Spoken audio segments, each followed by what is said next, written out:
हरे कृष्णा। कैसे हैं आप सब? मेरे YouTube चैनल में आपका स्वागत है। नवम स्कंद 14वां अध्याय। चंद्रवंश का वर्णन। श्री सुखदेव जी कहते हैं, परीक्षित, अब मैं तुम्हें चंद्रमा के पावन वंश का वर्णन सुनाता हूँ। इस वंश में पुरूरवा आदि बड़े बड़े पवित्र कीर्ति राजाओं का कीर्तन किया जाता है। सहस्त्रों सिर वाले विराट पुरुष नारायण के नाभि सरोवर के कमल से ब्रह्मा जी की उत्पत्ति हुई। ब्रह्मा जी के पुत्र हुए अत्रि। वे अपने गुणों के कारण ब्रह्मा जी के समान ही थे। उन्हीं अत्रि के नेत्रों से अमृत में चंद्रमा का जन्म हुआ। ब्रह्मा जी ने चंद्रमा को ब्राह्मण, औषधि और नक्षत्रों का अधिपति बना दिया। उन्होंने तीनों लोकों पर विजय प्राप्त की और राजसूय यज्ञ किया। इससे उनका घमंड बढ़ गया और उन्होंने बलपूर्वक बृहस्पति की पत्नी तारा को हर लिया। देवगुरु बृहस्पति ने अपनी पत्नी को लौटा लेने के लिए उनसे बार बार याचना की, परंतु वे इतने मतवाले हो गए थे कि उन्होंने किसी प्रकार उनकी पत्नी को नहीं लौटाया। ऐसी परिस्थिति में उसके लिए देवता और दानव में घोर संग्राम छिड़ गया।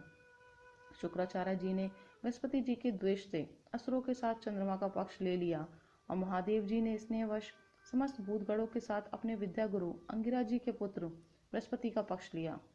देवराज इंद्र ने भी समस्त देवताओं के साथ अपने गुरु बृहस्पति जी का ही पक्ष लिया। इस प्रकार तारा के निमित्त से देवता और असुरों का संहार करने वाला घोर संग्राम हुआ। तदनंतर अंगिरा ऋषि ने ब्रह्मा जी के पास जाकर यह युद्ध बंद कराने की प्रार्थना की। इस पर ब्रह्मा जी ने चंद्रमा को बहुत डांटा फटकारा और तारा को उसके पति बृहस्पति जी के हवाले कर दिया।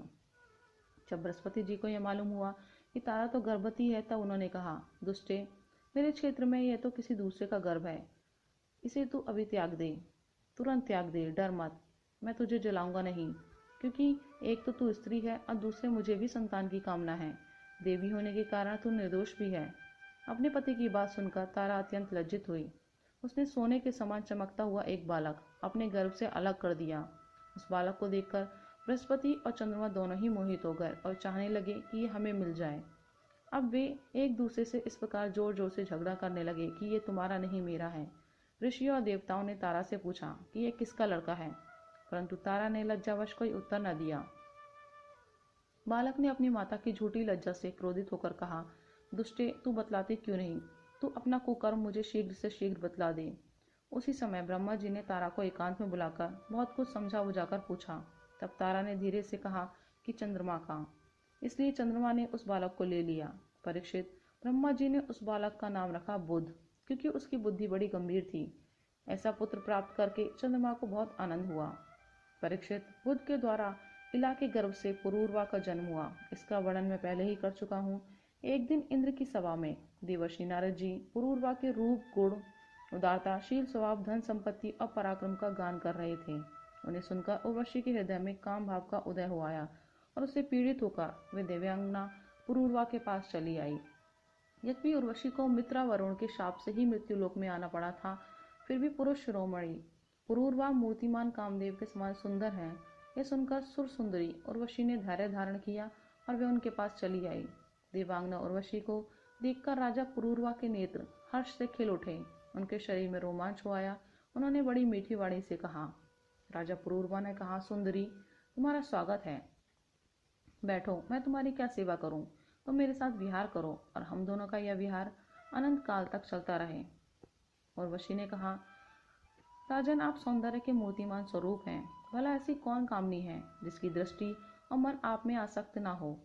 क्योंकि आपके समीप आकर मेरा मन रमण की इच्छा से अपना धैर्य खो बैठा है। राजन, जो पुरुष रूप, गुण आदि के कारण प्रशंसनीय होता है, वही स्त्री को अभीष्ट होता है। अतः मैं आपके साथ अवश्य विहार करूंगी, परंतु मेरे प्रेमी महाराज, मेरी एक शर्त है। मैं आपको धरोहर के रूप में भेड़ के 2 बच्चे सौंपती हूँ। आप इनकी रक्षा करना।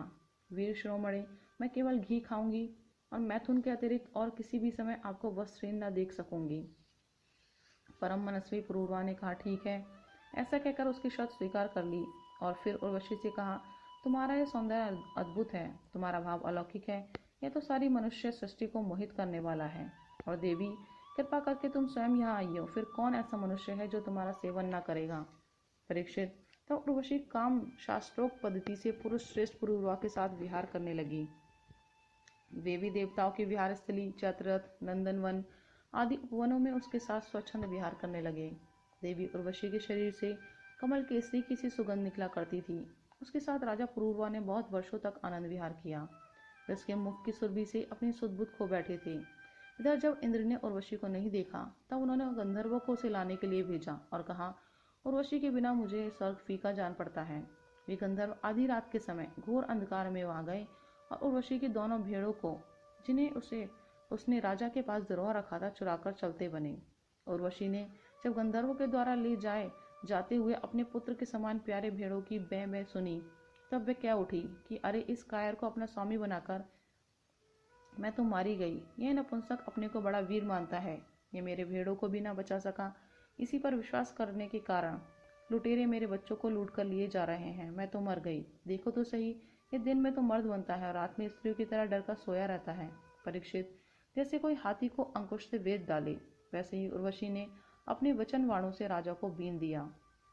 राजा पुरूरवा को बड़ा क्रोध आया और हाथ में तलवार लेकर वस्त्रहीन अवस्था में ही वे उस ओर दौड़ पड़े। गंधर्वों ने उनके झपटते ही भेड़ों को तो वही छोड़ दिया और स्वयं बिजली की तरह चमकने लगे। जब राजा पुरूरवा भेड़ों को लेकर लौटे तो उर्वशी ने उस प्रकाश में उन्हें वस्त्रहीन अवस्था में देख लिया। बस उस समय उन्हें छोड़कर चली गई। परीक्षित, राजा पुरूरवा ने जब अपने शयनागार में अपनी प्रियतमा उर्वशी को नहीं देखा तो वे अनमने हो गए। उनका चित्त उर्वशी में ही बसा हुआ था। वे उसके लिए शोक से विह्वल हो गए और उन्मत्त की भांति पृथ्वी में इधर उधर भटकने लगे। एक दिन कुरुक्षेत्र में सरस्वती नदी के तट पर उन्होंने उर्वशी और उसकी 5 प्रसन्नमुखी सखियों को देखा और बड़ी मीठी वाणी से कहा, प्रिय, तनिक ठहर जाओ, एक बार मेरी बात मान लो। निष्ठुरे, अब आज तो मुझे सुखी किए बिना मत जाओ, क्षण भर ठहरो। आओ, हम दोनों कुछ बातें तो कर लें। देवी, अब इस शरीर पर तुम्हारा कृपा प्रसाद नहीं रहा, इसी से तुमने इसे दूर फेंक दिया है। अतः मेरा यह सुंदर शरीर अब ढेर हुआ जाता है और देव तुम्हारे देखते देखते इसे भेड़िए और गीत खा जाएंगे। उर्वशी ने कहा, राजन, तुम पुरुष हो, इस प्रकार मत मरो। देखो, सचमुच ये भेड़िए तुम्हें खा ना जाएं। स्त्रियों की किसी के साथ मित्रता नहीं हुआ करती। स्त्रियों का हृदय और भेड़ियों का हृदय बिल्कुल एक जैसा होता है। स्त्रियां निर्दय होती हैं, क्रूरता तो उनमें स्वाभाविक ही रहती है। तनिक सी बात में चिढ़ जाती हैं, अपने सुख के लिए बड़े बड़े साहस के काम कर बैठती हैं। थोड़े से स्वार्थ के लिए विश्वास दिलाकर अपने पति और भाई तक को मार डालती हैं। इनके हृदय में सौहार्द तो है ही नहीं। भोले वाले लोगों को झूठ मूठ का विश्वास दिलाकर पास लेती हैं और नए नए पुरुष की चाह से उल्टा और स्वच्छंद चारणी बन जाती हैं। तो फिर तुम धीरज धरो, तुम राजराजेश्वर हो, घबराओ मत। प्रति 1 वर्ष के बाद एक रात तुम मेरे साथ रहोगे, तब तुम्हारे और भी संतानें होंगी। राजा पुरूरवा ने देखा कि उर्वशी गर्भवती है, इसलिए वे अपनी राजधानी में लौट आए। 1 वर्ष के बाद फिर वहां गए। तब तक उर्वशी एक वीर पुत्र की माता हो चुकी थी। उर्वशी के मिलने से पुरूरवा को बड़ा सुख मिला और वे एक रात उसी के साथ रहे। प्रातःकाल जब वे विदा होने लगे तब विरह के दुख से वे अत्यंत दीन हो गए। उर्वशी ने उनसे कहा, तुम इन गंधर्वों की स्तुति करो, ये चाहें तो तुम्हें मुझे दे सकते हैं। तब राजा पुरूरवा ने गंधर्वों की स्तुति की। परीक्षित, राजा पुरूरवा की स्थिति से प्रसन्न होकर गंधर्वों ने उन्हें एक अग्नि स्थापन करने का पात्र दी। राजा ने समझा यही उर्वशी है, इसलिए उसको हृदय से लगाकर वे एक वन से दूसरे वन में घूमते रहे। जब उन्हें होश हुआ तब वे इस थाली को वन में छोड़कर अपने महल में लौट आए एवं रात के समय उर्वशी का ध्यान करते रहे। इस प्रकार जब त्रेता युग का आरंभ हुआ तब उनके हृदय में तीनों वेद प्रकट हुए। फिर वे उस स्थान पर गए जहाँ उन्होंने वह अग्नि थाली छोड़ी थी। अब उस स्थान पर शमी वृक्ष के गर्भ में एक पीपल का वृक्ष उगाया था।